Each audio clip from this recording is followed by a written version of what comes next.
Llevas un par de años estudiándote certificaciones, elevando tus soft skills y aprendiendo nuevas herramientas para conseguir dar ese salto profesional, pero ves que eso no convierte y no se refleja en tu nómina. Es súper habitual y es lo más normal.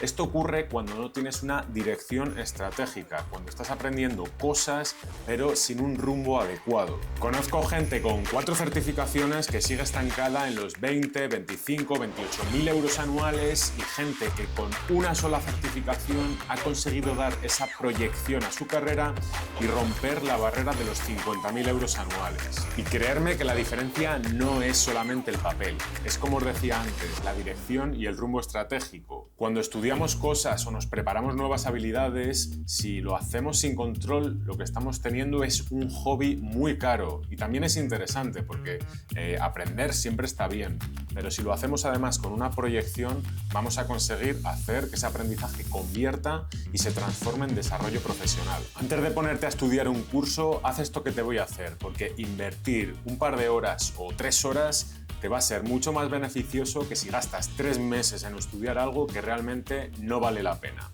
Nos vamos a ir a LinkedIn, vamos a estar buscando nuestro puesto favorito, aquel con el que soñamos progresar en nuestra carrera profesional y vamos a empezar a buscar todas aquellas vacantes que hagan referencia a ese trabajo. Vamos a hacer un filtro con las que exclusivamente pongan una cifra anual que sea el objetivo que tengamos. Para esta práctica podemos utilizar nuestra plataforma favorita, ya sea LinkedIn, InfoJobs o cualquiera que sea. Y lo que haremos será quedarnos con 30 de esas vacantes. Y además vamos a ser un poquito exquisitos con las empresas que están publicando estas vacantes. Si además de, por ejemplo, un puesto de Threat Intelligence, vemos que hay empresas que realmente nos motivaría a entrar, nos vamos a quedar con esas para ver qué es lo que piden aquellas empresas donde hay interés a través del talento de las personas que buscan aplicar esas vacantes. Una vez que tengamos unas 30 vacantes seleccionadas, lo que vamos a hacer es hacernos una especie de base de datos. Vamos a crear un documento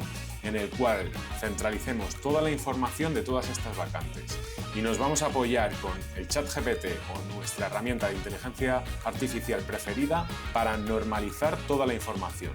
Nos vamos a quedar con el nombre de la empresa, el nombre de la vacante, el rango del salario que ofrecen y nos vamos a quedar con qué requisitos tienen, ya sean de certificaciones, de grados universitarios, de skills preferidas o de experiencia profesional requerida. Este modelo de datos un poquito más normalizado a través de la inteligencia artificial nos va a ayudar a crear filtros, a poder ordenarlas y a poder ser un poquito más objetivos a la hora de visualizar todas estas vacantes. Con este ejercicio tan chorra y simple vamos a poder consultar a esta inteligencia artificial en la cual pues, le pongamos este archivo que puede ser un modelo de datos o en Excel o como sea, ¿vale? La IA lo va a interpretar y vamos a poder identificar cuáles son las certificaciones que más se repiten, la experiencia que nos suelen pedir para nuestro puesto favorito y vamos a conseguir ver la oportunidad de inversión de tiempo y de dinero para poder especializarnos en algo concreto, como por ejemplo podría ser una certificación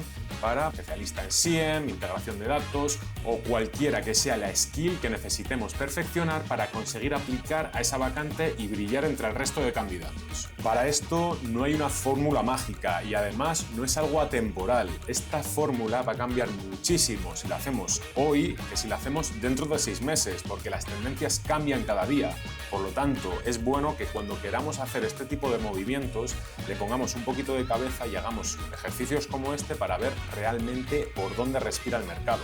Lo que estamos haciendo simplemente aquí es un análisis para ver qué es lo que demandan las empresas. Una vez que hayamos hecho este ejercicio y hayamos encontrado esos factores comunes, vamos a tener que identificar si eso que hemos encontrado es una tendencia real, es una tendencia que las empresas valoran y que las empresas pagan o simplemente es una tendencia de LinkedIn. De esta forma sabremos si es demanda real o una demanda percibida y seremos capaces de descartar aquello que no sea real. Lo siguiente que tendremos que hacer es saber si estas estas skills son skills de entrada o skills de crecimiento.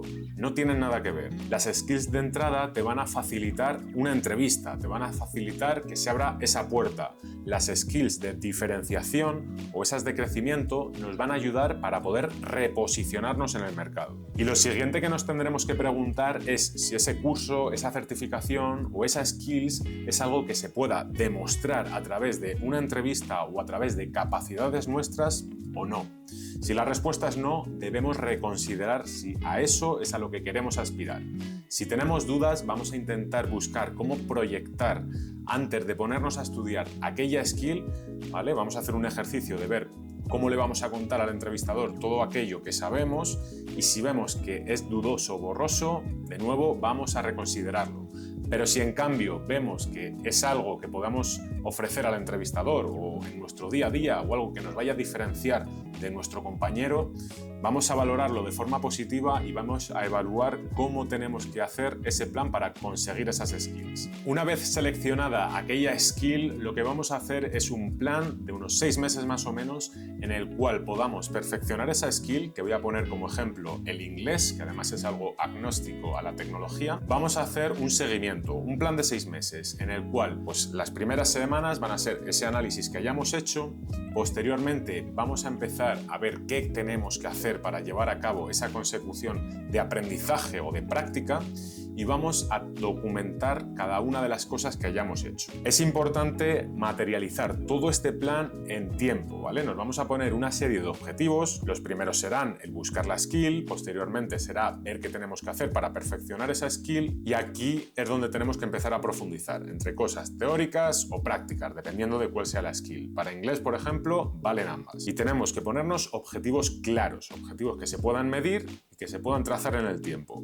En el mes número 5 va a ser cuando empecemos a tantear el mercado, cuando empecemos a aplicar a vacantes y no tengamos ningún miedo en hacer esto porque podrán ser simplemente prácticas que hagamos para ver cuál es la percepción de los entrevistadores, qué es lo que están pidiendo y ponernos esas prácticas, ¿vale? Como ejercicios para ver qué tal vamos. Esto nos va a servir para coger rodaje en las entrevistas también. Si las oportunidades que estamos teniendo a nivel laboral no casan directamente con nuestra ambición, con esa ambición inicial que teníamos de ese crecimiento, podría querer decir que esa skill o ese curso o esa certificación que hemos hecho no sea una skill de crecimiento o no sea una skill para poder entrar en el mercado con esas ambiciones que teníamos. Por lo tanto, tendremos que ser un poquito más exigentes con esas skills que buscamos para conseguir ver cuáles son las que realmente marquen esa diferencia. Y aquí es importante no solamente mantener un criterio que a nosotros nos gustaría, sino ver cuál es la realidad del mercado.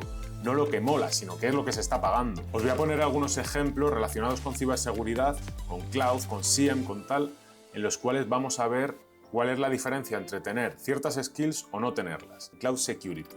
Si tenemos la certificación de AWS o alguna de Azure, existen datos que evidencian que hay una diferencia entre 8 y 15.000 euros anuales entre perfiles que tienen esas certificaciones y perfiles que no la tienen. Ahí ya tienes un plan claro. Si te interesa entrar en Cloud Security, ya sabes qué es lo que tienes que hacer. Si nos interesan oportunidades como por ejemplo de automatización, eficiencia y demás, es muy probable que nos pidan ciertos lenguajes de programación, como por ejemplo podría ser Python. Y aquí la clave en ciberseguridad tampoco es ser un experto programando, sino saber scripting.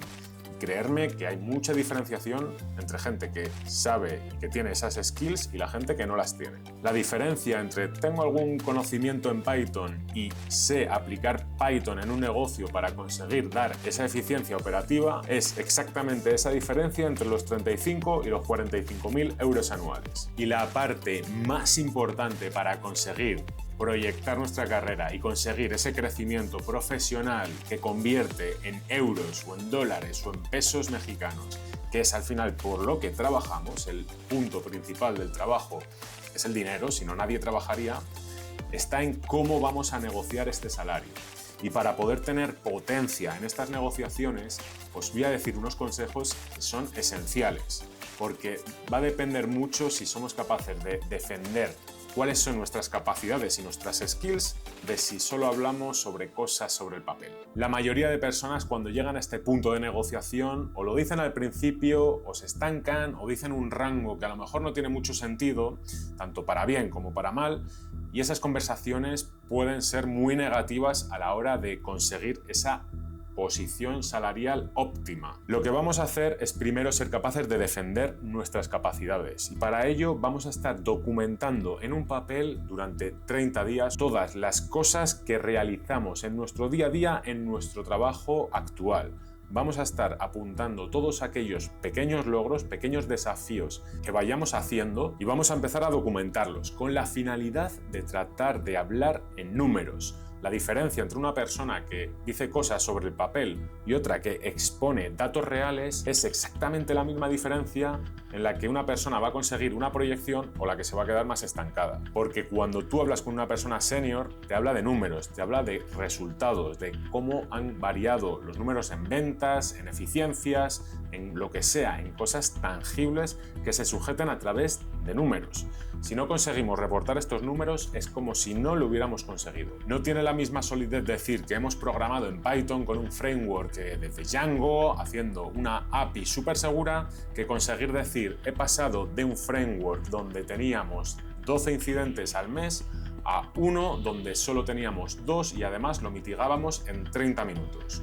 Y todas estas conversaciones que seamos capaces de mantener con datos tangibles nos valen no solamente para aquellos movimientos a través de entrevistas, sino también para aquellas conversaciones con nuestro jefe. Si tenemos revisiones anuales, vamos a tratar de tener todo esto sobre el papel y bien documentado y en nuestra cabeza para ser capaces de negociar esta trayectoria que tengamos. El siguiente consejo que te doy a la hora de negociar un salario es que no seas el primero en dar el número, y esto pasa lo mismo en Wallapop. Si ya hay un número fijado en el cual ya te dicen un rango, ya tienes lo mínimo que te van a pagar, pero a lo mejor no tienes ese máximo. Y esto simplemente cuando te pregunten una cifra, les pasas la bola y ya está. ¿Cuánto estáis dispuestos a pagar vosotros? Seguramente ahí te digan un rango, pero si no lo hacen, tendrás que ser tú quien dé ese rango. Y si nos marcamos un objetivo, por ejemplo, de 40.000 euros anuales, vamos a dar un rango entre los 42 y los 48. Si suena la flauta, pues genial. En ese momento ellos ya saben cuál es tu máximo. Otra táctica cuando te digan un número que a ti no te interesa es simplemente hacer un silencio táctico.